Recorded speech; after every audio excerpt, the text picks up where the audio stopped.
Operator drone FPV dari pusat Rubicon Rusia mengklaim terus menghancurkan peralatan militer dan personel angkatan bersenjata Ukraina di wilayah Donetsk Selatan.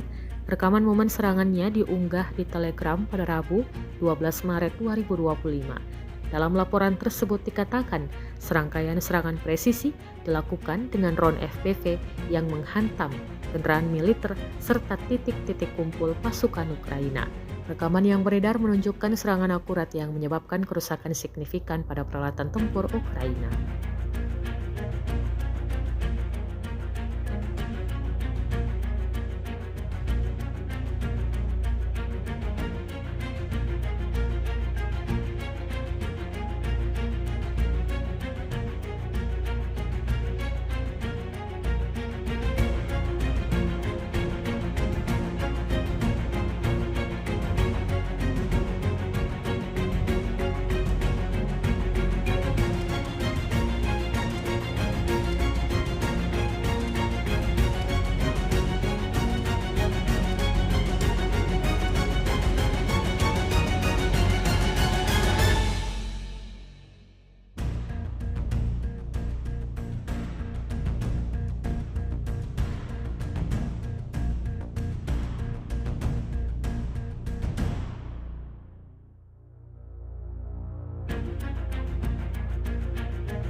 Download Tribun X sekarang, menghadirkan lokal menjadi Indonesia.